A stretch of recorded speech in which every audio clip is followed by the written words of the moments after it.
Happy new comic book day, webheads. That is right, it is Wednesday.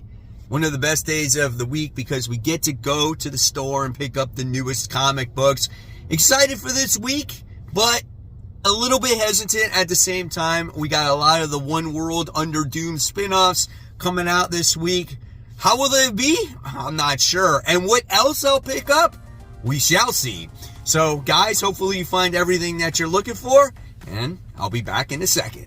Welcome to Spider Slayer's Comic Book Haul, fans. This is episode 677, the video series where each and every week I share with you what I get at my LCS, which is Comic Central, located in the city of Sanford in the Central Florida area.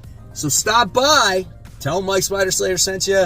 They'll provide you with great customer service. They got great selection, guys. And I got a nice haul for you this week. It is the mysterious black bag time. And it's another solid week. Are you guys ready for this? You gotta be very careful here. Boom! Here is the stack. Nice. You get to see for a second week in a row a nice little omnibus here. And this time around, I think I paid total $20 for this one.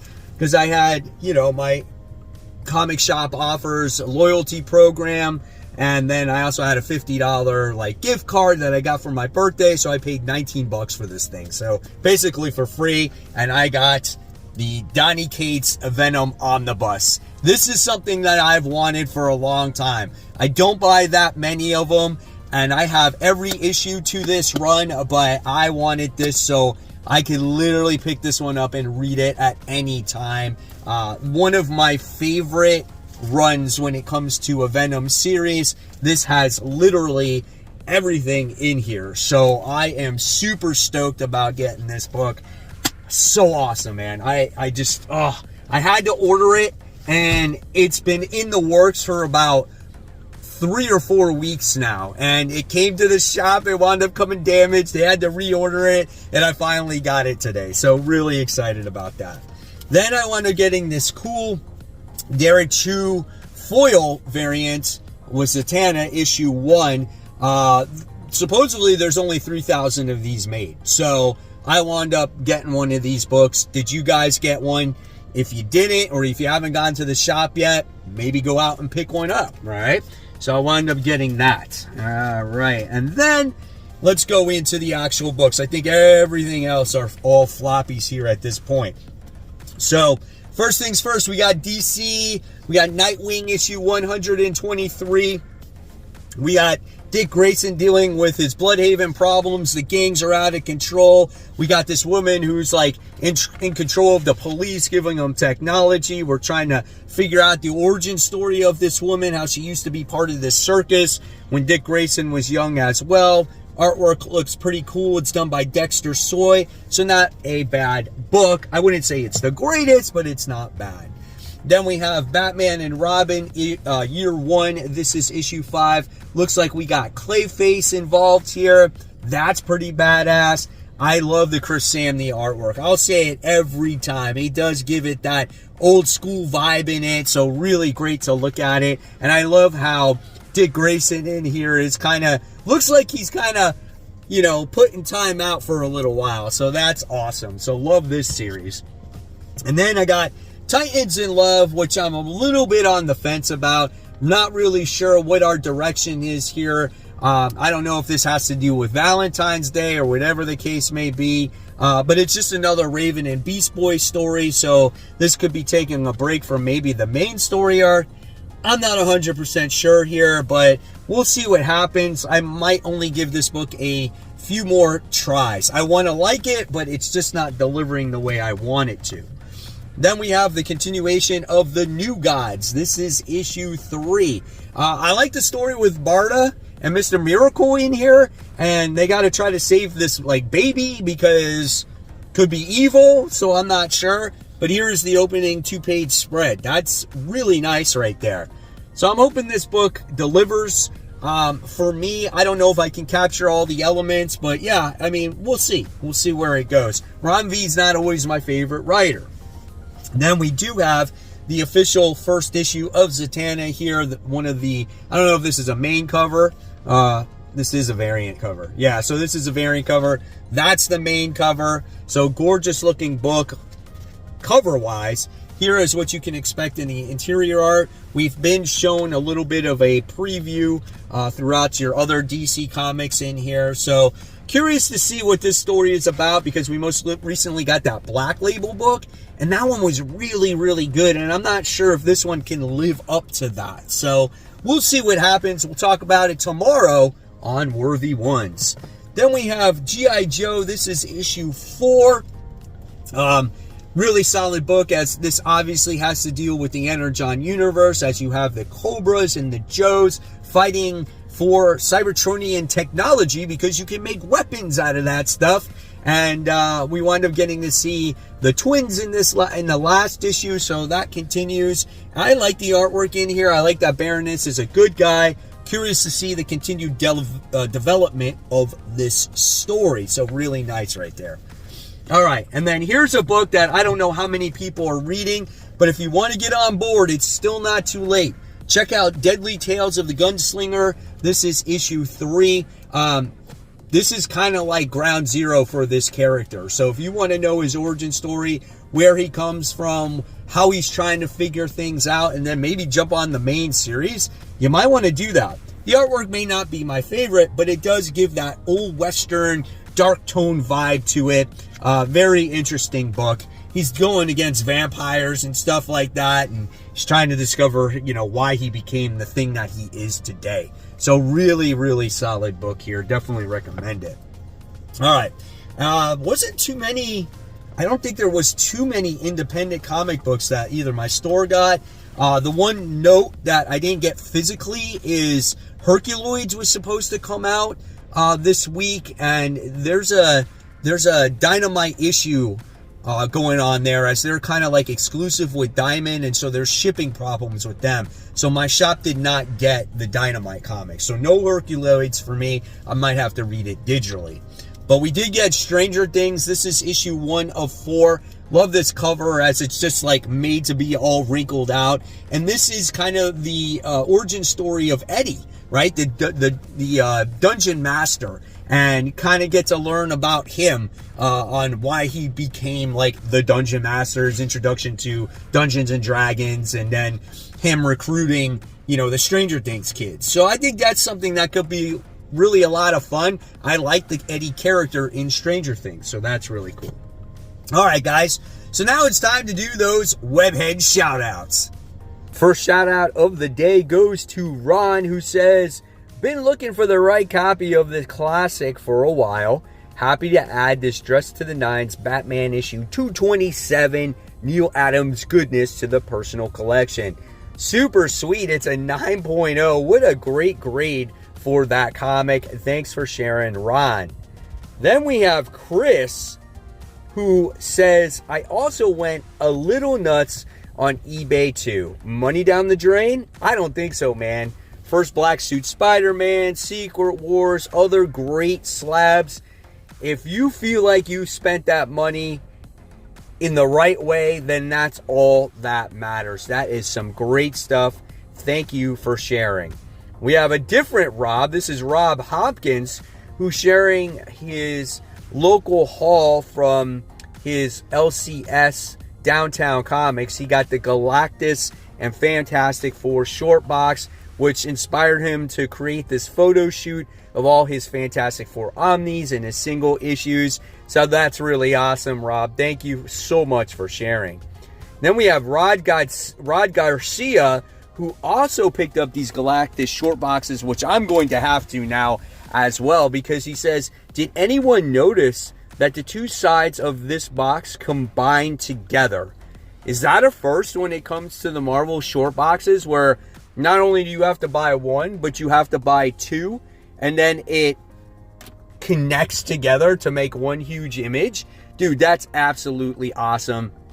Thank you, Rod, so much for sharing that. And if you guys want to become part of the Facebook group, search for the group called Comic Book Corner 2.0 Webheads Unite. And once you find the group, you must answer the community questions and follow by the rules to get accepted to the group. And once accepted, you'll be part of the 2,500 members for this group. Again, that's absolutely for free. And we share everything and anything that comes across comic books, whether issues are great or horrible, our hauls, books that are getting ready to come out, Kickstarters, just everything and anything that has to do with comics that are obviously in good fashion. So if you want to join, do it now. And guys, you never know when you could get shouted out on future New Comic Book Day hauls. Next book we're talking about, hopefully is a good one. This was my sleeper pick of the week. Hopefully it doesn't backfire again. It's Godzilla Heist issue 1. I think if you might be a Godzilla fan, you might like this. It's something different. It's about these kids that are pulling off this heist that can kind of control Godzilla when he attacks. So it's a distraction, and then these guys can pull off this big heist. That's supposedly what it is. Here is the interior artwork in here. Could be fun, could be dumb, maybe a little bit all in between. So we'll see what happens with it. Yeah, it's like one of those books where I'm really kind of, really selecting that this could be a sleeper pick. It could blow you out of the water, right? So we'll see. Godzilla Heist issue 1. All right. Then everybody, of course, always wants me to read Conan the Barbarian. So here we have, this is issue 18. I read issue 17, but it's been a while since issue 17 came out. Oh, I remember now.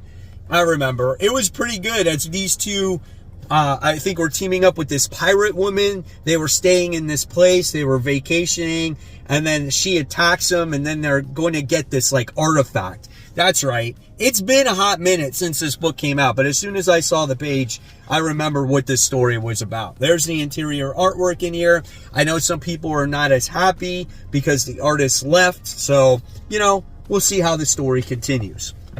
Then it looks like we move on to Marvel. Last week, my shop didn't get the Amazing Spider-Man. Their books came damaged when it came to Spider-Man and X-Men. So I picked up last week's issue. So no reason to show that. Nothing to show there.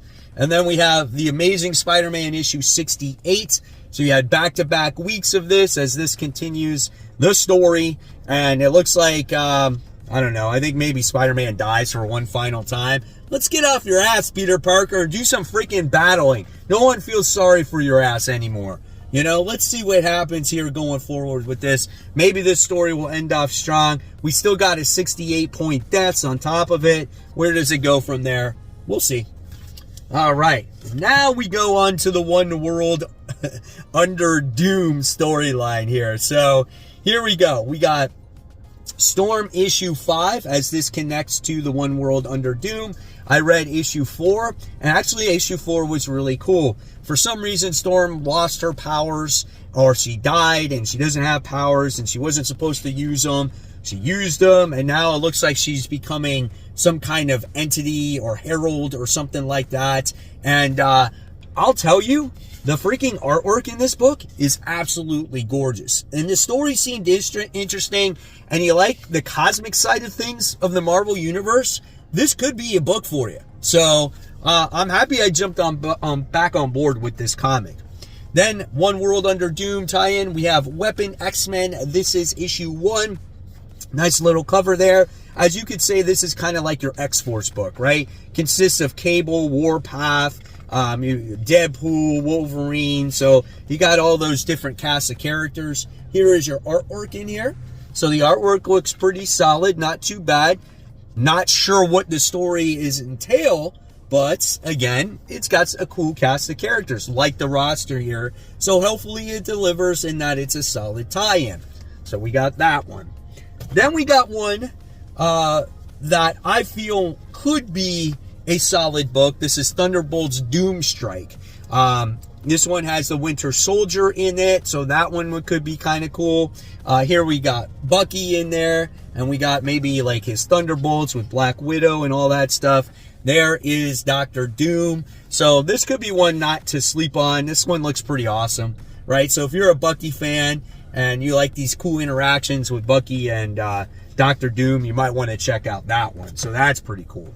Then we wound up getting Doom Academy issue 1. So we did have Strange Academy. Now Doom is in charge of it, and obviously the Academy is going to be at Latveria, and it looks like we're going to get the Doctor Strange kids going to his school because, you know, that's the school to go to these days. So what crazy antics are they going to get themselves into this time? I'm not sure. I don't know if this book is going to be as solid as the previous stories, but I am looking forward to it because it's great to keep these characters alive. I think they need to be kept alive. I think Scotty Young put too much work into these characters not to have them in the Marvel Universe. So definitely looking forward to this book. And then we have One World Under Doom, X Factor issue 7. You see it right there. You got Angel now that's going to be in the book, and it looks like he is the leader going forward. So I don't know, man. We'll see. And then we'll see how this all ties in together as well. So I do like the connective tissue here with One World Under Doom and then some of the other titles. It's just a matter of how these tie-ins connect to the main event. Does it make it worth it to buy it? Do these books intensify the main story? We shall see based off of these first issues. And then this could be the deciding factor for me when it comes to Laura Kinney Wolverine. This is issue 3. Issue 1 wasn't that great for me. Issue 2 was an improvement. Laura Kinney is very angry in this series. Like, she's overly angry, and I'm not a huge fan of that. But the book looks absolutely gorgeous, and curious to see, like, if the story does improve. Do I find myself intrigued with these two characters working together? And is it just going to be a team-up book, or is Laura Kinney going to be on her own in this? So, again, we shall see with it, but this could be the deciding factor for me. And then we got the continued crossover with Miles Morales, Spider-Man, and Deadpool. This time it's Miles Morales issue 30, as we get to see these two fighting each other. That's right, you get to see Miles Morales and Deadpool fighting because Deadpool was putting on a hit on Spider-Man here. So he was going to get a large sum of money if he destroyed Miles Morales. So pretty interesting story. Like the artwork in this book. Love the family dynamic with Ellie and Deadpool. And curious to see what happens. And then, of course, we had to continue Ultimate Wolverine. This is your variant cover. So I thought that one was really nice. And then I got the main cover for that one, which is another really nice cover, as you get to see shiny old Colossus with Ultimate Wolverine in the reflection there. So here also we'll get to see the continued development of this new Wolverine, or this Ultimate Wolverine version. There was a solicitation of, we wind up getting to see Wolverine's arch nemesis coming to the Ultimate Universe, and maybe you can figure that out, but I'm definitely looking forward to that. Here's a little 2-page spread of Amazing Spider-Man, but yeah, here's the continued artwork. Like those facial expressions there. Hopefully this one will be just as good as issue 1. And then we got the Uncanny X-Men. This is issue 10. You know, obviously this continues the story with this new mutant kids. They're in a mall. They're being hunted by these sentinel dogs. How they stop these dogs? Will these dogs continue to be a threat in the future? I don't know. We'll see. But I'll tell you one thing.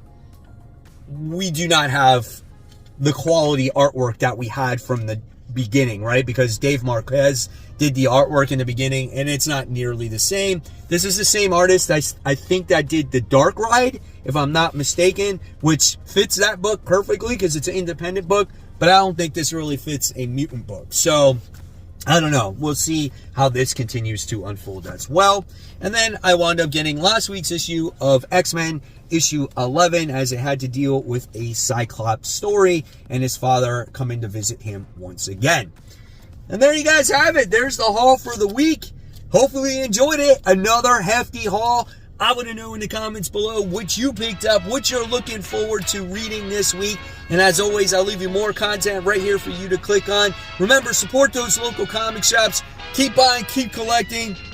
Always remember, read your comics so we can have great comic conversation. Hopefully you find everything you're looking for. Have a great new comic book day, guys. And I'll see you on Worthy Ones.